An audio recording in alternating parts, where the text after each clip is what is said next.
Oh, man. I will never forgive your ass for this shit. This is some fucked up, repugnant shit. You're listening to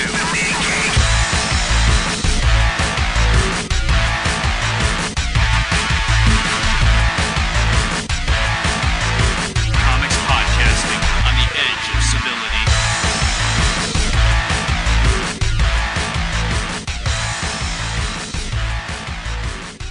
Alright, my man.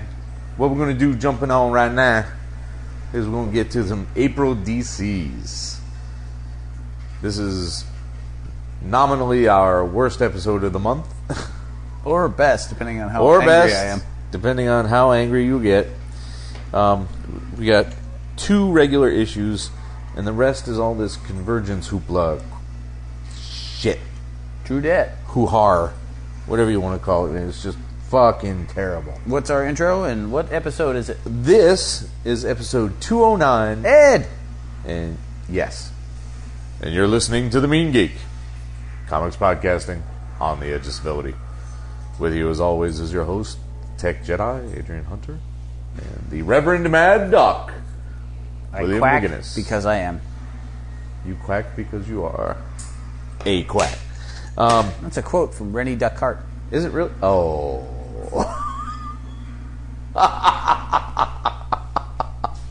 Ouch.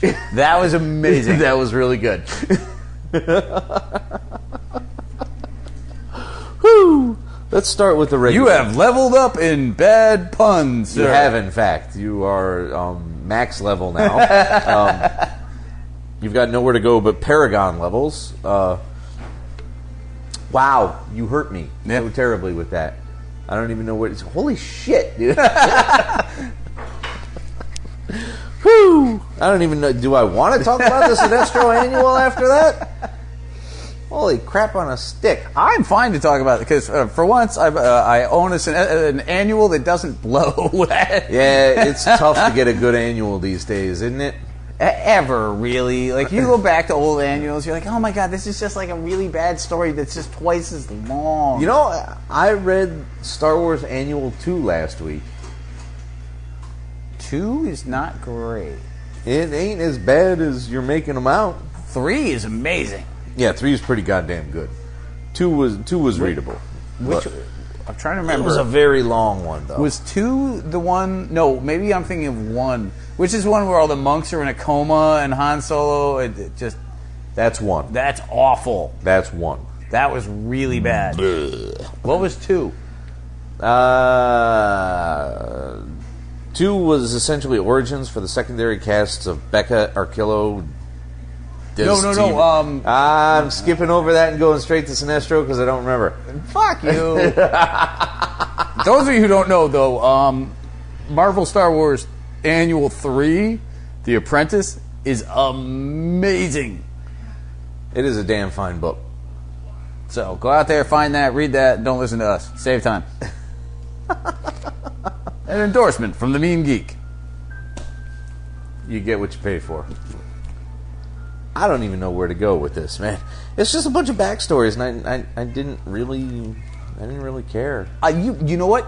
Bullshit. I'm calling bullshit on that, because this whole time, the one complaint that you've had... Is there no backstories? Yeah, who are these people? Like, where did these guys come from? Well, it turns out that I don't care about any of them, having established all their story. Having backstory doesn't necessarily make you a great character. At least you had... Now makes you know who they are. a complete character. It doesn't make you a good one. Some were much better than others. The Lissa Dark one was sufficiently creepy. Yeah. The Arkilla one was actually really good.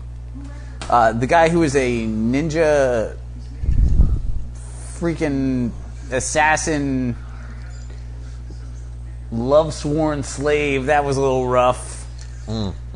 But no, I mean, Arkillo treating fear as a religious choice, like, and murder as a penance, like, that was awesomely insane. This movie is insanely insane. What, Mandark? Mantera is just a wretched hive of poor quality and an excuse for Malaysian action that just doesn't work very well. It's so bad. But yeah, No, it's basically like all annuals. It's filler. It's not attached to anything else. But I thought they did a nice job of sliding the stories in. It was organic feeling the way each one got told in the moment. It wasn't like they were standing around a campfire like, now I'll tell my origin. there was that much. And Sinestro, like Sinestro just basically used it like, and that's why I'm better than that guy, and that's why I'm better than that guy. I suppose there was that. You know what? I don't understand you because like you've been clamoring for this, and then you get it, and you're like, schmucky. I remember so very little of it, and it didn't make an impact. List of Dark gets seduced and then locked into a evil spell room, and basically starts to eat books and evil and possibly people. That was just goofy. I'm eating books and I'm evil. What? Get the fuck out of here. So she did go insane. I guess that was a character arc. You start somewhat innocent and end up batshit. That is development, I suppose. Here, take that thing. I assume you got one you wrote? Well, yeah. I'm missing Sinestro. Oh, goodness gracious. Yeah, tell me about it. Please don't tell me about any more of it. I picked up Convergence Batgirl because it was on the shelf and I needed one more thing. Oh, okay. So I didn't actually plan to get Convergence.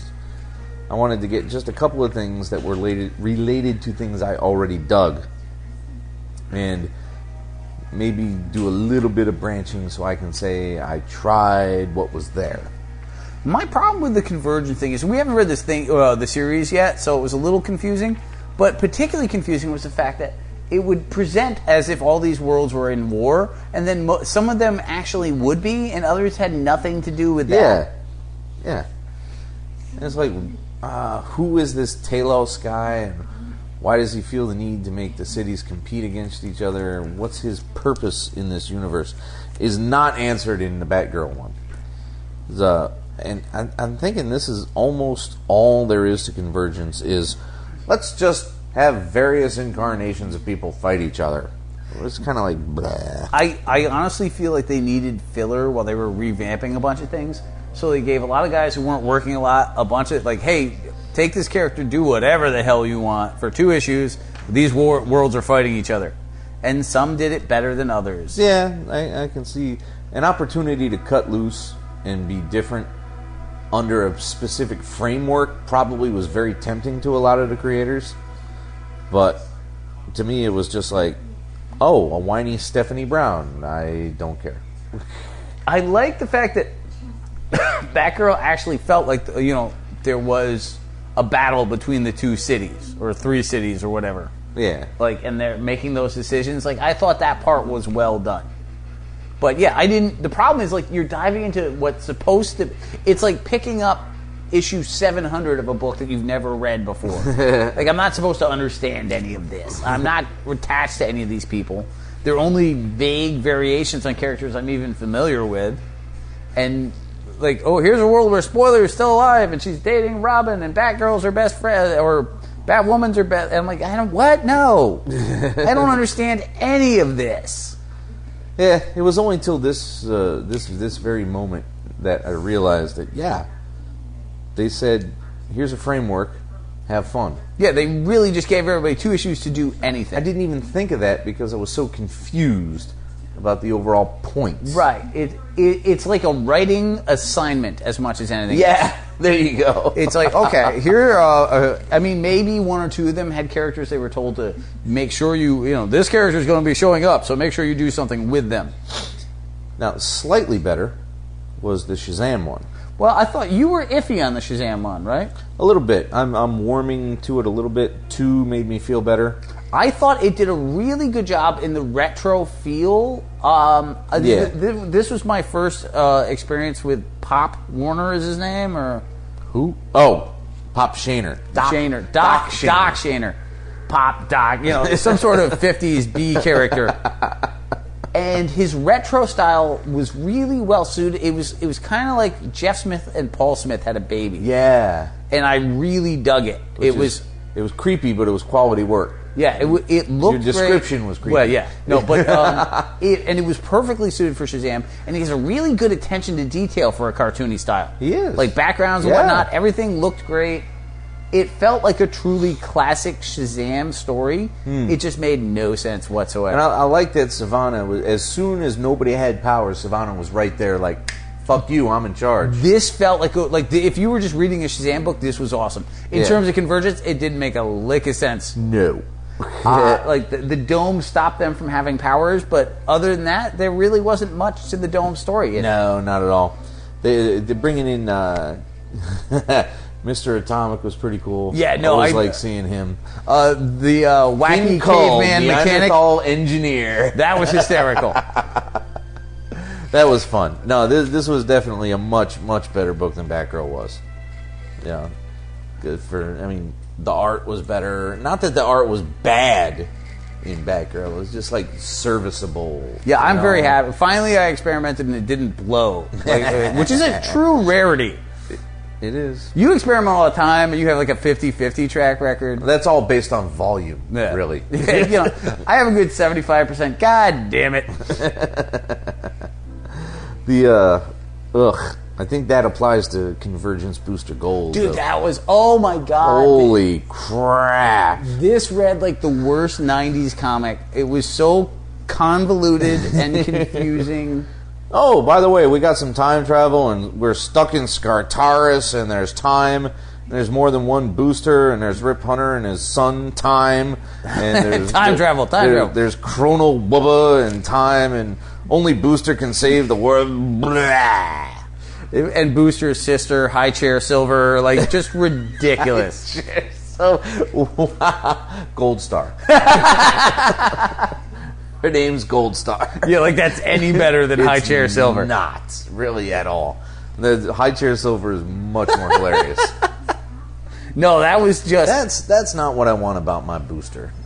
Dude, I honestly, you're going to hate this, but that felt like a real Booster Gold comic because most of them are awful. Like, your sentimentality towards those... I mean, get me, don't be wrong. I'm very sentimental to a lot of old comics, but every time I look at a Booster Gold comic, I'm like, nope, that blew. Nope, awful. It came in the period where I was just beginning. I started Booster Gold less than a year into comic collecting. Comic collecting to begin with. It was vaguely sci-fi. It was vaguely hero. It was unlike anything else. I see that, but every time I pick one up, I'm like, nope, hate this. It's like reading an old Captain Atom. I'm like, why am I doing this? Like, this is torture. Old Captain Atoms were worse. I don't know about I had those too. I did. But, I mean, there's not much to talk about. They flip and flop through time, and I hate time travel now. Oh, this was the worst cut. It felt like bad 90s Superman. Like everyone was time traveling. Everyone had weird relationships. Oddly enough, Dan Jurgens did it. This was like hell for me. I was like, I don't understand anything. It was a chore to get through this fucking book. It was not the least. It was not the worst one for me though of the Convergence. No. And we haven't hit that one yet. No. Huh? Oh, I think I might know which one it is. No, you let me know. But before that, we'll talk about Detective. So Detective had Len Wein and Dennis Cowan on it, for God's sake. Dennis Cowan. I looked at those and I'm like, I have to get this. Dennis Cowan, inked by Sienkiewicz. That looked amazing. This was a beautiful, beautiful book. They're on Earth 2, and Dick and Huntress still patrol Gotham under the dome because they don't need powers, so it's all the same. But it's kind of Elseworldish, where Soups is trying to keep the domed Moscow from Red Sun together through lies and propaganda, which is pretty much how communists would do it. They'd be like, of course he's still Superman. He's communists. We don't change. We're great people, and we embody the ideals of ideals. No, there were a couple of neat pieces to it, but it didn't flow that well. No, the pacing was kind of weird, but I did like the Red Sun aspect. I did too. I thought this one at least had some creative elements in it. and use them well. Like, the idea of Batman versus Warlord could have been interesting, or whoever was versus... But they didn't do it well. They just showed people smacking each other for like 1 second of one page as they ran by. Right.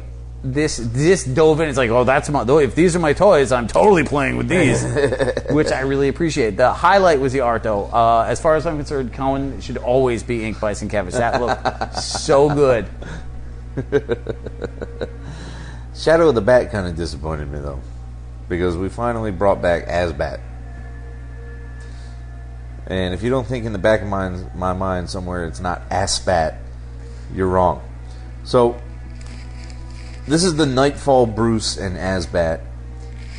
And if somebody doesn't know, because it was 20 fucking years ago. Is it really that long? It's 94, man. It's 21 years ago. Oh my god. Yeah, it's terrible, isn't it? These fucking books can drink. And need to. and need to. So, where was I? I was talking about Asbat. Jean-Paul Valley was a character that was originally named Azrael and took over Batman's spot as Batman in nasty-ass, brutal, disgusting, sharp, pointy armor during the whole Nightfall thing. When Nightfall Bane was broke a his surprisingly good story. there was a lot of great aspects to Nightfall. Night Quest, following it up, was not so hot. No, not it went from that, but yeah, Azrael as Batman was a terrible, terrible 90s over-the-top ridiculousness. Yes. But I love, however, they brought him back in a book that no longer existed. Like, that made perfect sense to me. Like, let's bring Shadow of the Bat back with the wrong Batman. Like, that made me laugh. Like, it's just so weird. And I did not, in all my lifetimes, across all universes, ever expect to see the two of them having to go up against the fucking Wilson Fisk knockoff Tobias Whale. That felt like a 90s Batman villain, though, I will say that. But yeah, this didn't do anything positive for me. It wasn't. Not it was really. bland. It was just there, but it wasn't horrible. Like I said, these are all completely unnecessary. Yeah, and largely unentertaining. You know, but still not my least favorite. I didn't find, unlike the Cowan Sienkiewicz art, I didn't find anything redeeming about this. Which? Shadow. Larry Hama is just kind of, he's writing it, he's fucking phoning it in for decade now. I feel like this is meant to be phoned in. Like, you can't, because what are you going to do? Be captivating? Blow great ideas on a 2-issue thing that doesn't even exist? You know, if you got pride in your work, you might. You know what? I see your point, but yeah, these are only going to ever be as interesting as they're going to be. To me, the Shazam one was awesome, but the rest of them were pretty negligible. Yeah. And I'm kind of mad they interrupted great storylines for this. In most cases, were pretty good stories. Yep. Not all cases, because it's fucking DC, but you get the idea. Yep, no, I totally see where you're going. And I'm wondering, I'm going to flip a page on my list, and I'm going to take a pretty big guess, which is actually probably going to be a pretty accurate guess, and say that the Convergence Wonder Woman one is your worst. Oh my god, this was so pointless. This is, I can't tell you one thing about this. This issue is like wallpaper paste. It's so bizarre. Gotham, this version of Gotham, because it seems like they want to use Gotham in every single fucking one of these books. Yep. Because Gotham is all, Gotham is Lord. Gotham is everywhere. Gotham is everything. Gotham is everybody. Gotham is still the king. Man, oh man, what I want you to see, there's a little bit of Gotham side of you and me, yeah. That was pretty good. That worked well. Gorilla Grodd has no Batman in him.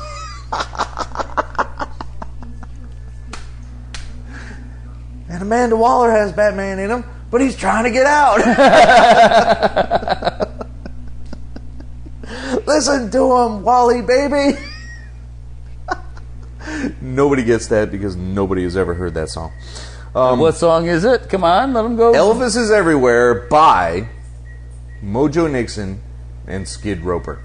Great song. Which, by the way, is parodied on SuperMachoJediKnight.com with Bendis as the subject. I think you might have to do a Batman follow-up now. Maybe. I need to buy some Batman action figures then. Yeah, what a pain for you that will be. That would suck, man. You finally do your best version of each figure that you were thinking about. Oh. I had forgotten about that. That might be a plan. We'll see what happens after this summer. Yep. So anyway, because it's Convergence, they're under the dome in Gotham, and Gotham has been brewing this new religion based on angels shattering the dome. Oh my god. Which is just like... God! Oh, this was so awful! These new zealots capture the powerless Diana, now a social worker, because that fits. That's something she'd actually do. No. If she lost her powers and couldn't get home, that's exactly what she'd do. So that fit. So Hama made a competent decision there. And, but when the dome falls, the Red Rain Joker, Catwoman, and Ivy show up. Which is just like, where the fuck are you getting this? Wait, was there... I gotta reread. I've never read Red Rain, but I'm assuming that it's just in that universe. Like it's carrying on. Well, it's totally in that universe. I don't think those characters were broached in those two books, though. Joker was. Was he? I thought. I gotta go back, because I know those were good. I love Kelly Jones. Yeah, I want to borrow those at some point. I'd like to read those. I only got the two. I thought that there was a third in there. I only know of two. So there's Red Rain, Red Mist, and Pink Frosting. I don't know. That would be awesome and horrible. But the visuals. I mean, this Middleton person is okay. It was just bland. It's not like they can't draw, but like I wasn't drawn in by the story, and nothing in the art was offsetting that. Yeah, it wasn't like it was some sort of Adam Hughes thing. You're like, well, I'm not enjoying this, but dang, that looks good. Or Mike Mignola, you're like, I can't care less about this story, but oh my god, I don't know. A year seems pretty fast to develop a whole new religion. You know what? It was just like it was so B-level bad Wonder Woman plot. Like, ooh, angels falling. Wonder Woman is a social worker. Like nothing inspired at all. Not really. And you know what? Like, say what you will about every other one there were creative little twists, like the whale, or them teaming up, or Batgirl, doubting yourself as Batgirl because she hasn't done it in a while. Like, there were things that made sense in comics. This was just so by the book, pointless. Yeah. Again, another Hama book. You know what? We have this bad sentimentality toward him because of G.I. Joe. Well, because everything he did on G.I. Joe was fucking amazing. I'm not sentimental for nothing, people. That shit was good. So we're rapidly running through this. We're going to have to go freeform pretty soon. Now, I will bet you like the question a bit better. I did. The problem with the question was I thought Rucka dove right in and did something really interesting with this. Like the character, the relationships, everything was kind of cool. My only problem with this book is that I have no experience with the question. No, not as Renee Montoya. Not at all. And even the original question I've read maybe 4. Not a character I ever gave a rat's ass about. Never followed Montoya's run on it. So this was completely like Greek to me. Yeah. But you know what? Like, if we had bought this, if this book were continuing on, this would be one of the two that I would buy. It does have a lot of potential. This out of all of these, this could go somewhere. Shazam would be my first buy. Yeah. This would be second. Like, I was like, okay. And you were able to pick this up, even though it was in the middle of a story that doesn't exist, and immediately get interested in what was happening. Right. Which is why Greg Rucka is so goddamn good. With Renee and the Huntress shacking up, and some weird savior thing going on with Two-Face. But which totally made sense within the relationships that they had built. Yeah. No, I thought that like this nailed it, but I was at a loss because I didn't have any background to dive into this with. Yeah. But this felt like a real comic to me. This didn't feel like a made-up issue. Yeah. Like most of the others did. Like, if this were real, you'd be going back right now like, I wonder if I can find the last 3. Like, remember when you bought an Incredible Hercules and you're like, shit, I got to find some earlier ones of these. Yeah. You would be doing that with this. Sure. Because this has got a bit of depth to it. You can tell that he wants to build breadth as well. So, I mean, that's fine. Yep. But it's unclear who they're going to fight. Which was kind of cool because it was a mystery. Yeah. Which fits the question. And then, yeah. And then Batwoman shows up. And you're like, no, I was not like that. I know you weren't. I was. Yeah. But I thought this was really good. Caught right up into that. Now, that leaves just one more Convergence book, thank fuck. And that, of course, is Superman. Because I wanted to stay with Superman. We've been reading some Superman. We've been largely enjoying some Superman, which is a different take for the last 3 years, Yep. and actually having an enjoyable fucking Superman book. But Cal's in Gotham again. Thank you very much. And he's fighting crime street style, which is still, again, Cal would not sit by himself wondering what happened to his powers, trying to figure out what to do. He would still go out and help people. No, I like that aspect of it. The big problem that this issue had is there's simply too many variations on Superman now. Yeah. I couldn't even tell who was from what world anymore. Well, it's so fucking confusing. Yeah. So there are opponents from Flashpoint. There's Batman. The Flashpoint Batman. There's Abin Sur. There's some twacked out Flashpoint Kal-El that I'm unfamiliar with. But there's really not much of a story beyond him still fighting crime as best he can. Yeah. And, Lois being pregnant for some ungodly Well, reason. and the other guy who lost his Lois chasing after her. Yeah. See, I had totally forgotten all about that aspect. It's incredibly convoluted, and you definitely made you want to see what happened next, because you're like, dude, that's pregnant Lois. Like, you if you like comics, threatening pregnant Lois is just awful.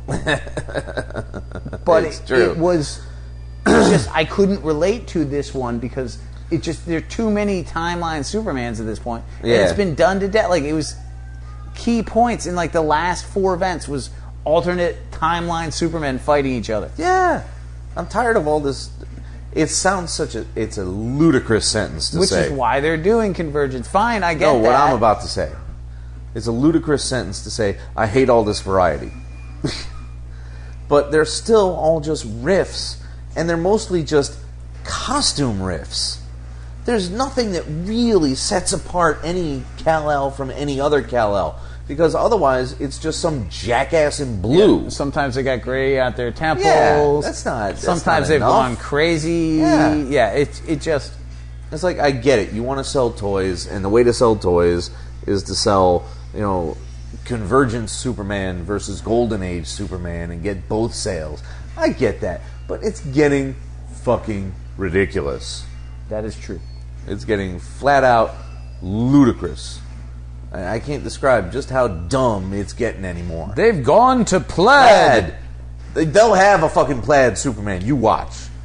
I mean, they've already tried it in Batman. And If he came without his powers, he might come back and use a crypto blaster. Like the dog? No, Krypton ray gun. There was a Superman story where like they had 4 other Supermen, like there were guys pretending to be him. Yeah. And one of them had a Krypton blaster. And I was like, what is... It was just like a one-panel joke. I'm like, this is not happening. It is terrible. Let's finish with a book we always enjoy. What do you got? And never have a bad time with. Astro City 22. Continuing on in my Kurt Busiek is obsessed with retirement storyline. Starfighter is a Vietnam soldier that was called by the extra-dimensional Loras, and He's basically... grants him powers, and he fights for many years, and he marries other dimensional empresses, and he settles down the right, but he worries he should do more, and even though his daughter's taken over, he's kind of like, I can still fight. No, but this was... And that's belittling it to be somewhat humorous. Right. No, but I like the fact that he was pretty okay with his retirement. yeah. It's a very light, positive story. It's like, I do a lot, but now somebody else can do it and I can relax. But he was such a mellow character throughout. Yeah. It's basically a riff on Adam Strange. Yeah, totally. But again, it's a one-shot. It's very well done. Busiek has this magical, I don't know how else to do it, magical ability to create an entire world about a guy you've never met before and will probably never meet. Like, he's been in panels of other books. That's it. Like, there was one where he was fighting his evil twin, and they're like, I'm not sure which one is which. And you're happy to read about these characters. Yep. And because they're so full and developed and interesting. It's unreal how well he does that. But the retirement storylines have to stop. Like, I love you, Kurt Busiek. I love Astro City. You'll get your wish next issue. Really? Yeah. Somebody who's not 50 to 70 years old? Right. Okay, awesome. Yeah, because he's a monkey. But I can't wait for that one. But yes, like, he just... I love that the depth that he goes into with these things. He keeps visiting the same vein. Yeah, it's true. It's absolutely true. Is it me, or does that scene make that robot look about 3 inches tall? Yeah, the fact... I mean, nothing about Mantera is appealing. But... Well, I mean, they're trying. They got the action down. It just doesn't look as great as it could. It could be far worse.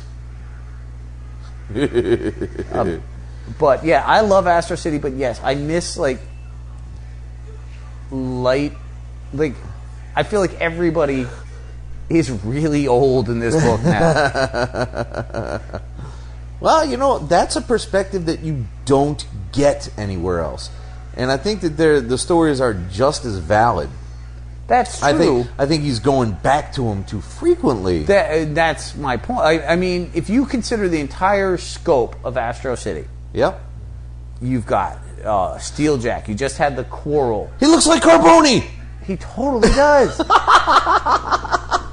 You got Supersonic. You've got, like, at least 6 stories that are entirely based on this retirement idea. Yeah. Or too old to do the job anymore. Right on. And considering how infrequently this goddamn book shows up, that is way too many. But no, this is fairly consistent. What are you talking about? Over the years? Oh, I see. Well, I mean, there was just flat-out hiatuses. Exactly, but all I'm saying is over the scope of how many issues there are that's too many of that one story. Yeah, and he's really hit it in this run, and that's only 22 issues. Exactly.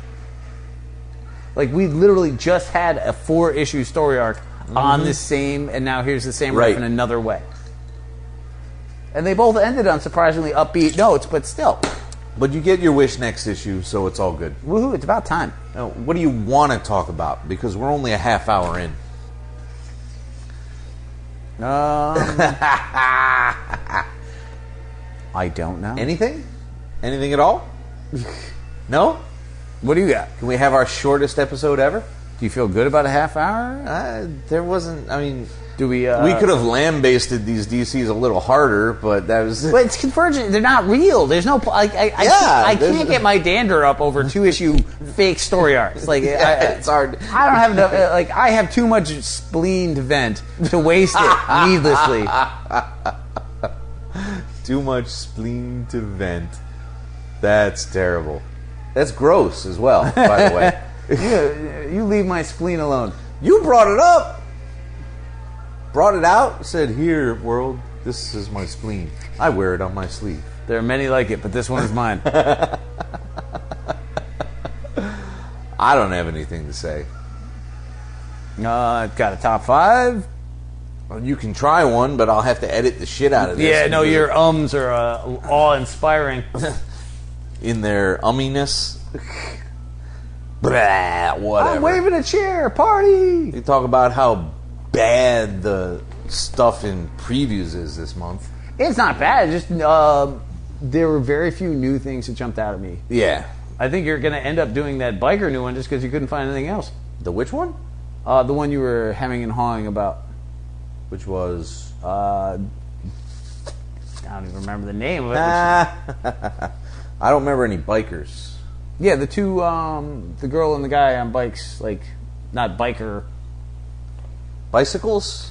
No. I don't want to read about bicycles. Gonna hurt you. What am I, a fucking liberal? Tree hugging? What? So much so. There's so little I'm looking forward to in this fucking previews, man.